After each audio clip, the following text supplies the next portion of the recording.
Hai teman-teman hebat, jumpa lagi nih. Hari ini kita bakal berpetualang ke zaman dulu buat kenalan sama seorang nabi yang super istimewa. Beliau ini pinter banget loh, dan juga seorang penemu yang hebat loh. Siap? Yuk kita mulai ceritanya. Oke, sebelum kita mulai, aku punya teka-teki nih. Coba deh, lihat pertanyaannya.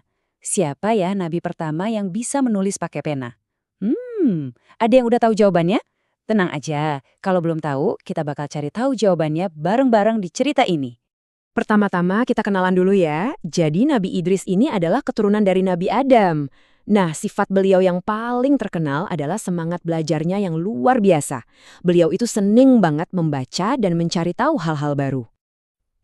Tahu nggak sih? Nama beliau itu juga spesial banget. Nama Idris itu ternyata berasal dari kata daras, yang artinya, iya betul, belajar. Wah, cocok banget ya sama sifatnya. Namanya benar-benar menggambarkan diri beliau. Nah, karena Nabi Idris ini rajin banget belajarnya dan juga hatinya baik, Allah jadi sayang banget sama beliau. Bahkan di dalam Al-Quran, Allah memuji Nabi Idris sebagai orang yang sangat jujur. Karena kejujuran dan semangat belajarnya inilah, Allah memberinya ilmu yang wow, banyak dan hebat. Ngomong-ngomong soal pinter, kepintaran Nabi Idris ini membawa banyak sekali penemuan hebat yang mengubah dunia loh. Coba bayangin deh, zaman dulu itu kan semuanya masih sederhana sekali. Orang-orang bahkan belum punya baju dari kain kayak yang kita pakai sekarang. Dan inilah dia penemuan-penemuan supernya. 1. Beliau adalah manusia pertama yang mengajarkan cara menulis dengan pena. Jadi ilmu bisa dicatat dan gak hilang. 2. Lihat deh, beliau juga yang pertama kali menjahit baju dari kain. Dan yang ketiga, beliau jago banget matematika dan bisa membaca bintang-bintang di langit. Hebat banget kan? Ada satu rahasia lagi yang bikin Nabi Idris makin istimewa. Jadi, waktu beliau lagi sibuk banget, misalnya pas lagi menjahit, mulutnya itu nggak pernah berhenti berzikir. Artinya, beliau selalu ingat dan berterima kasih sama Allah atas semua kepintaran yang udah dikasih. Coba deh kita bayangin bisa ngerti angka-angka yang rumit, terus bisa tahu arah cuma dengan lihat bintang di langit. Keren sekali ya. Ayo, siapa di sini yang suka lihat bintang kalau malam-malam?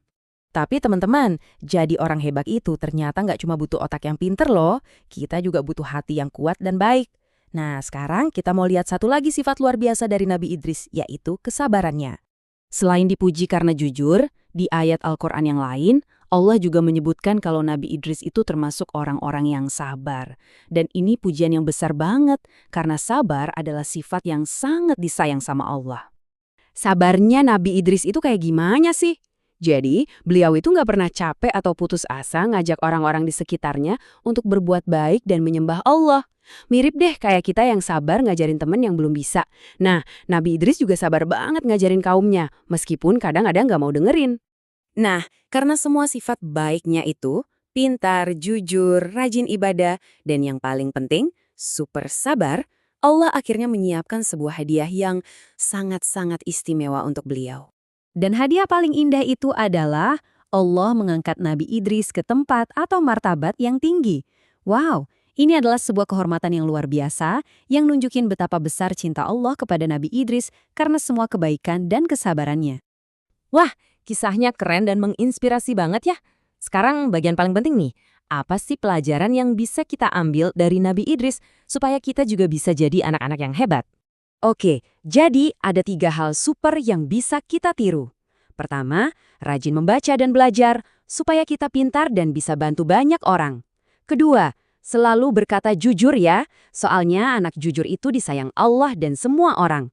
Dan yang ketiga, kita harus sabar dan jangan gampang menyerah, apalagi kalau lagi ngerjain PR yang susah, biar kita bisa jadi juara. Nah, itu dia kisah hebat Nabi Idris, sang penemu yang sabar. Tapi, petualangan kita belum selesai loh. Di cerita selanjutnya, kita bakal dengerin kisah seorang nabi yang membangun sebuah kapal super besar buat menyelamatkan semua makhluk dari banjir raksasa. Wah, penasaran kan? Sampai ketemu di cerita berikutnya ya. Dah!